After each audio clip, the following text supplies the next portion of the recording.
Hey guys, my name's Caitlin and welcome back to my channel. As you can tell by the title, in today's video I'm taking you through 5 romance novels that just altered my brain chemistry. I have reread them so many times, or they are on my mind all the time, and now I feel the need to share that with you. Now we are starting nice and strong with the Elite series by Ella Frank and Brooke Blaine. This trilogy is literally Top Gun but romance version. So we have book 1 is Danger Zone, book 2 is Need for Speed, and then book 3 is Classified.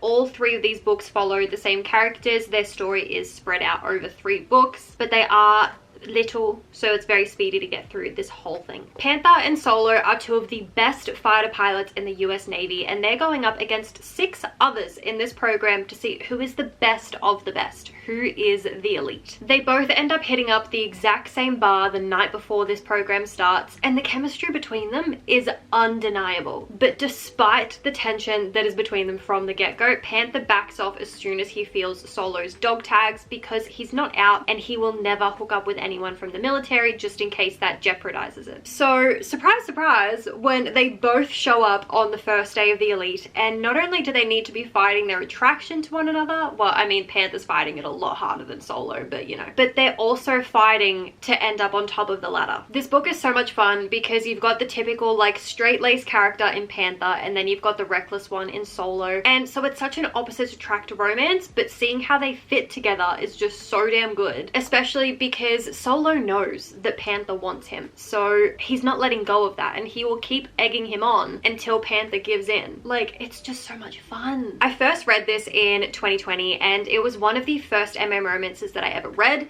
and also my first foray into Ella and Brooke's universe, which kickstarted a whole nother level of binging because this whole shelf is literally Ella Frank and Brooke Blaine.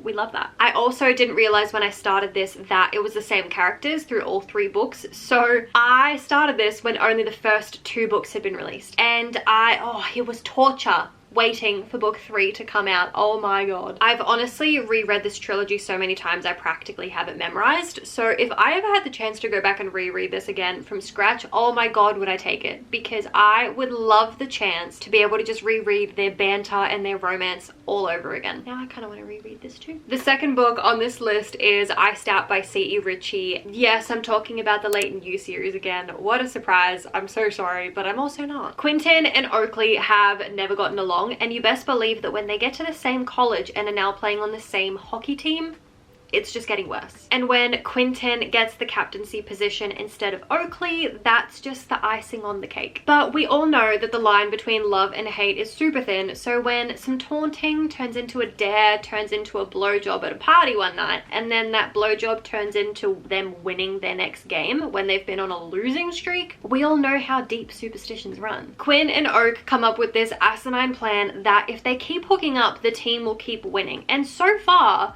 they're not wrong. Their team is gelling on the ice better than they have all season, but for these 2 boys, how long can you keep hooking up with your enemy just for the sake of your hockey team? And what happens when that winning streak inevitably comes to an end? If you want to find out, you gotta read it. I hadn't read many books by C.E. Ritchie when I picked up this one. I kind of avoided it, if I'm being honest with you, because the only ones that I had read prior to this were Head Above Water, which is not a light and fluffy read if you've read that one, and also These File Secrets, which to put it bluntly, I hated. So when I saw this one and I saw people raving about it, and even the blurb sounded fantastic, I was like, if it's on the same vein as those other 2 books, I don't know how I'm gonna go with it. And oh my god, am I so thankful that I got over myself and picked up this book, because it is fantastic. It's a college enemies to lovers, it's a sports romance. It is nowhere near as dark or as angsty as some of her other books can be. So if that's holding you back from delving into this series,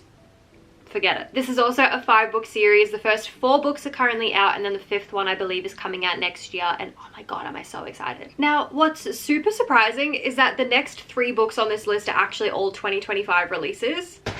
So without further ado, the third book on this list is Covenant by Lark Taylor and Cora Rose. It is the first book in the Firm series. This was one of those books that I just did not see coming. I don't like to think with my brain when I read a book, and that sounds so dumb. I'm not one of these readers who's out here trying to guess the plot and trying to find loopholes and plot holes and all that shit. I'm more than happy to find out what's going on at the same time the MMC does. I'm not here to use my brain. This is an escape from reality. I'll find out what you want me to know, and that's kind of it. So reading this book, absolute joy, because I saw nothing coming and it made the experience so much better. This book is set in a town called St. Dismas, and there is a myth that an organization called the Firm can make any wish come true within reason. This isn't a fantasy. All you need to do is place your request in a certain location and they will grant it, but every request comes with a price. The catch here is that you don't know what your price is until after your request has already been granted, and paying that price isn't optional. Wyatt always said that he would never be desperate enough to go to the Firm, but then his brother is gravely injured in an accident and his entire life gets turned upside down. So he feels that he has no choice but to go to the Firm and ask for their help and just deal with whatever the price is. It just so happens that the price is the very last thing that Wyatt ever expected. While he thought that the price would be having to smuggle drugs up his butt or something, it turns out that his price is actually fulfilling someone else's request in the form of an arranged marriage. The marriage itself isn't necessarily the problem, it's who he has to get married to. And in this case, it's Matthias Buckingham, someone that Wyatt once trusted above all others in his life until Matthias shattered that trust and threw it back in his face. The idea of pretending to be Matthias's perfect husband for a year, because that is the term of their arrangement, is Wyatt's worst nightmare. But for his brother, he will do it because he loves him. And also because of the Firm, he has no choice. This book, amazing. Amazing. Oh my god. Not only does it have an awakened sexuality, it's a baby dark romance as well, because we're dealing with some of those darker themes, but we don't delve into them as much as a full-on dark romance would. But it's an enemies to lovers, we've got a fake relationship, we've got forced proximity because Wyatt has to move in with Matthias. It's just, I loved it. I loved it. I just I didn't see anything coming, and so my brain, I feel like, is just permanently changed by this story. Book 2 has also been released and I love that one as well, and I'm fingers crossed hoping that we're gonna get 3 more books if we follow, like, because there are what, 5 brothers, so I'm hoping that we're gonna get 5 books in this series, but we will see. The next book on this list is another one that just really altered my brain, and that is The Fall by Tal Bauer. It is a standalone romance, and are we really surprised that a Tal Bauer book made it onto this list? Absolutely not. What I am surprised about though is that out of all of Tal Bauer's books that I've read and loved, this is the one that I think I would most like to reread again with no prior knowledge if I could. The concept of this book was just so unique that I was absolutely hooked from the get-go, and this book was quite literally all I could think about while I was reading it. So if I could reread it again, I would make sure that I had literally no plans, no interruptions, and I could just read it from cover to cover in one sitting, which is hard to do because it's like 800 pages. Doable, right? And when I say that this book is unique, I mean it. And I feel like it's not until you've read this book that you will know what I mean. Our main character, Tori, isn't doing too well at the start of this book. He is barely hanging on to his hockey career. He is terrified to admit that he might be attracted to men, and he's standing a little bit too close on the edge for comfort. But when he takes a hit on the ice during a game one day, he wakes up 12 months in the future with no recollection of the past year of his life. He doesn't know where he is, what team he's playing for, or why there is a gorgeous man in his bed calling him babe. Somehow Tori has turned his life around into everything he ever wished he could have, but he has no clue how he made that happen. Tori is terrified that as quickly as he was thrust into his new life, it could be taken away from him, and so he decides that the best course of action is to not tell anyone the truth about what's going on and just pretend that he knows what he's doing until his memory comes back, because he cannot stand the thought of losing this new life or his new love. I mean, sure, how hard can it be to live your own life when you remember literally nothing about how you got here? I mean, this is taking fake it till you make it to a whole new level. This book this is actually my next reread, and I'm so excited. You know, actually by the time this video goes up, I probably will have reread it already. But this has such a good character arc for Tori. I'm obsessed with it. And of course, features one of my favorite scenes, which is where a main character gets injured.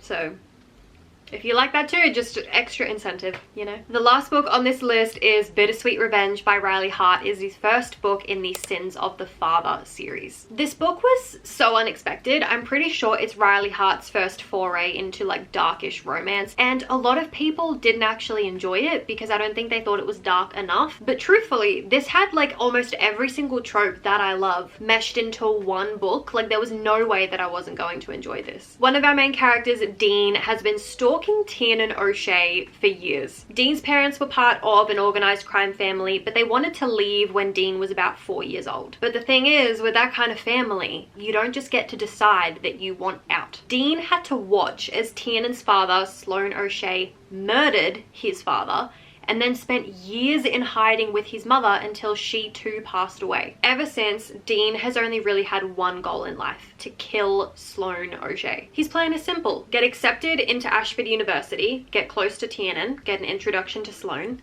kill him. The one hiccup in Dean's plan is that he hadn't expected Tiernan to be so unlike his father. Don't get me wrong, he is still arrogant and rich and brutal, and he will do whatever it takes to protect those that he loves. Dean had just never counted on becoming one of those people. Dean knows that he's not going to come out of this encounter alive, but he has lived with this need for revenge for so long that he doesn't know who he is without it. But now his revenge will be bittersweet because it's going to cost him the only man that he's ever loved.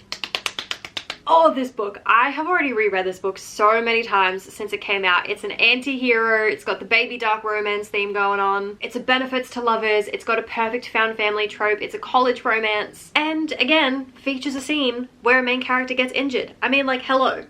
This is everything that I love in one book. And it's really got the possessive, like, I hate you, but I want you, and if anyone touches you, I'm gonna kill them. It's got that vibe, which I'm not mad about. I kind of forgot that I only owned 2 copies of the books on this list. But those are 5 romances that just altered my brain chemistry, and oh my lord, I just love them so much. But thank you guys so much for watching, and I will see you next week with another video.